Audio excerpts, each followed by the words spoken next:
Welcome back, I'm Lorenzo. Today we're talking about shopping red flags. To me, these are red flags. They might be beige flags depending on the circumstance, but these are things I've noticed, especially over the past year where I've been really looking more at marketing, what I'm buying, why I'm buying it, that kind of thing. They've really cropped up and figured I'd share in case they had any value to anyone else. I'm talking specifically about wardrobe items with these red flags, but they could probably lend themselves to most things that you buy. The number one red flag, I think, that sets off the most alarms for me personally now, specifically over the last year, has been if I see ads for it everywhere, or if a ton of content creators have been gifted this item. No matter how organic that feels, like maybe a content creator you really love has been looking for an item similar and they finally got gifted this thing. It just, to me, it tells me I probably don't need that item and that this is just like marketing. And personally, I don't find that the items I love the most are from companies with really big marketing budgets. So if I see an ad for it, I'm probably not going to buy it just because I tend to like pieces from companies that put more of their money into their product than putting it into the advertising. An example that comes to mind for me that has been, maybe more in the past few years, has been Polen bags. Not to saying there's anything wrong with the company per se. It's just the fact that it appeared so much in content creators' videos. They've been gifted them, they've been buying them with their own money sometimes, and after seeing all these people say that they love the bags, I looked at their website because I've been looking for a specific bag for a really long time. And they had one very similar, and I thought, oh, this might be what I'm wanting. But for one, the price is much more than I would normally spend. And for two, it was close but not perfect. And I think I kept going back and back to look at the bag because I'm like, oh, well, maybe it's good. Just because I kept seeing everyone talk about the bag and how much they like it, I was seeing ads for it, and I was like, oh, maybe this is a really good bag and I should just get it. I didn't, because I took my time and I waited, and I saw some other reviews that maybe weren't the most positive. I saw reasons that maybe I don't actually want to buy that bag. And I'm really happy that I didn't buy it, because looking at the bag that I'm thinking of, it's a beautiful bag and it's lovely, but it's not what I wanted. It was just close, and it was so hyped that I thought maybe I could make it work. But ultimately, I think it would have been a regretful purchase. But I would have never even looked at Polen bags, or I might have looked at them, but I wouldn't have gone back and looked at them over and over and over again to see if they had a bag that would work for me. If I hadn't seen ads for it in so many creators' content and how much they loved it, I just feel like when I see a highly, highly marketed item, there's something amiss there. I try to just avoid it. There have been highly marketed companies, this isn't just about wardrobes, there's been highly marketed companies in the past with various products that seemed to be amazing and were hyped a lot by content creators, and I saw so many ads for that. I'm like, oh, maybe this is a really great product. Anywhere from cookware to therapy to, you name it. It became such a popular thing, and then maybe turns out it's not all it's cracked up to be. It's not a super product that will solve all your problems. That doesn't exist. So for me, if I see something everywhere, and I'm not just trying to be like, oh, I'm not like other girls, I'm not going to get what everyone else is getting. No, it's just if I see something advertised everywhere, I try to stay away from it because it's probably not what I'm looking for, and I can easily get sucked into the hype from other people's reviews, from other people's accounts, and then usually it's a bad purchase for me.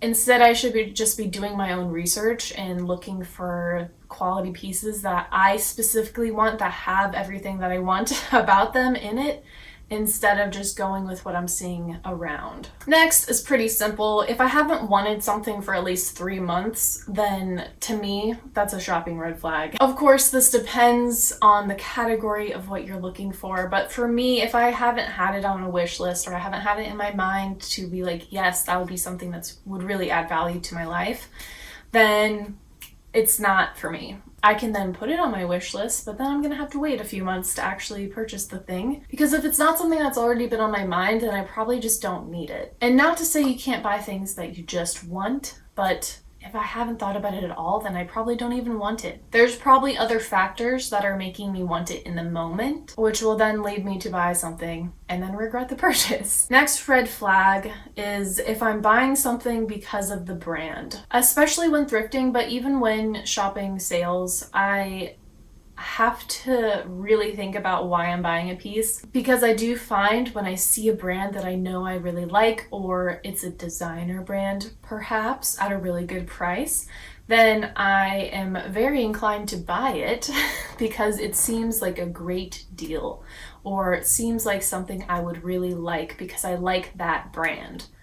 But as many people have discovered or have always known, the brand doesn't mean every single item that they make is quality or even your style or what you want. In the past, I've really overlooked other details that would deter me from buying something because of the brand. For example, I have a pair of Miu Miu kitten heels. They're green, they're gorgeous, they're the style and everything that I wanted.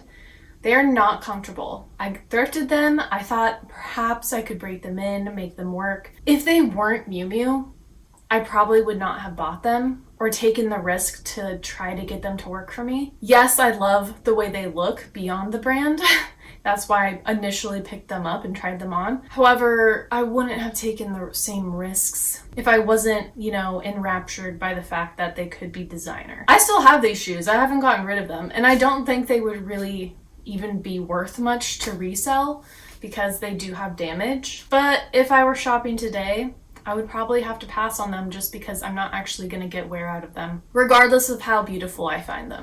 Next red flag, kind of along the same lines as the brand, is if it were full price, would I buy it? And a lot of times I wouldn't, so that's a red flag for me. Sales and cheap prices for secondhand pieces, I think, are a huge reason why I bought a lot of things and why I have such a big wardrobe. I think this sweater specifically is an example of that.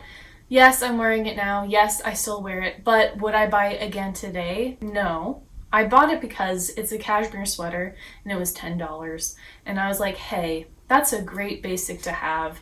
Even though I already had other sweaters, and there's nothing really about the cut of the sweater or even the color. Like, I dyed this. It was gray. So I didn't even like the color that much. But there was nothing specific about this sweater that I was like, yes, this is such a wonderful piece and it totally exemplifies my style. Everything is great about it. The thing that was great about it was that it was cashmere and it was $10. If I had to buy it new, it's a J. Crew sweater, so it probably would have been about $100 new. I would not have bought it. I would have purchased something else that I like the cut of more, or I just like the design or the color more. Since I bought it, I did dye it to try to make it more wearable. I tried to make an effort to wear it, and it is nice to wear around the house when it's cold, but it's not like my favorite thing to wear. It doesn't feel like the most me. So in the future, I am trying to shop more without looking at the price tag and instead just looking at it on my body. I mean, that's not to say I'm going to be buying like hundreds and hundreds of dollars worth of clothing because I didn't look at the price tag. No, I still have a budget, but I'm just not going to let tiny price of an item make me want to buy it. Next red flag is you can't pair the item with most of your wardrobe. And yeah, it doesn't have to go with literally everything you have, but it should go with enough pieces that you can wear it at least 5 different ways. I feel like, that's like an arbitrary number, but for me, if I can't wear it 5 different ways, then I don't really see a point in getting it.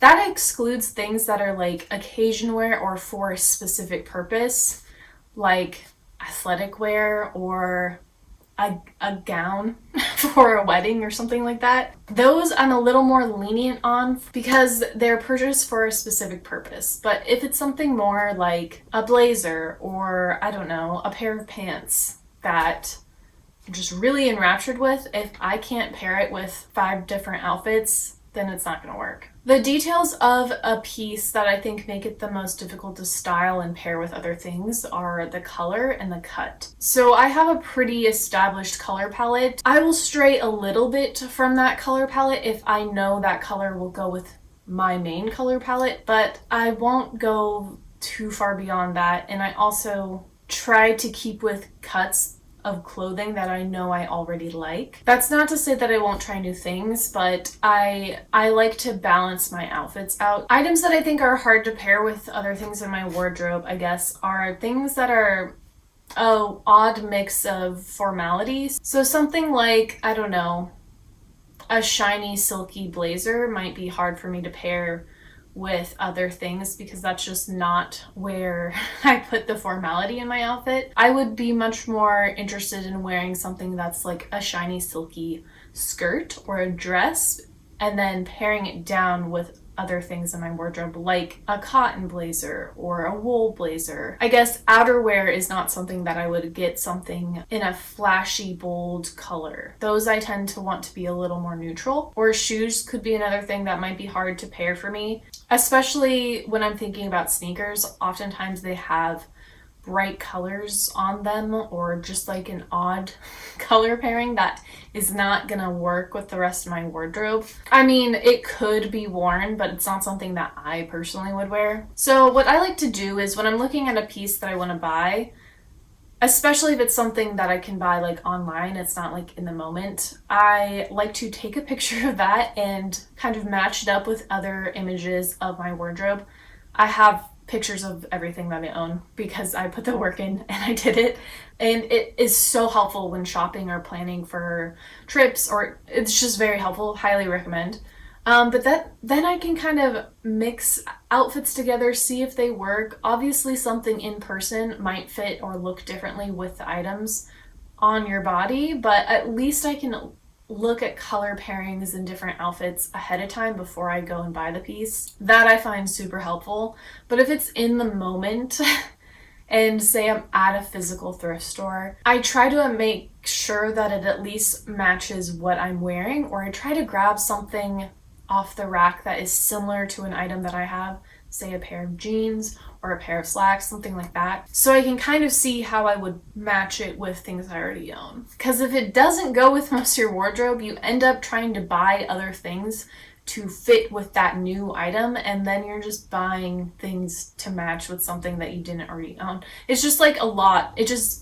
It tumbleweeds into buying a lot more clothes that maybe you didn't need in the first place. Next red flag is you don't have shoes that go with it. This I find to be one of the harder aspects of shopping, is finding shoes to complete a look or making sure that the new item I'm bringing in goes with shoes I already have. My shoe wardrobe isn't like the most complete thing, but I do try to make sure that if I'm adding new clothes, especially pants, dresses, skirts, that I have a pair of shoes that I know I will be able to wear with them, because I'm not going to buy new shoes for every single outfit, you know? It's just not practical in any sense. So again, if I can get a picture of that item before I buy it, I'll mix it around with other items that I have, with other shoes that I have, pair it with different things, see how it looks. Or what I try to do too is find something similar maybe in an inspiration picture on like Pinterest or on Instagram and see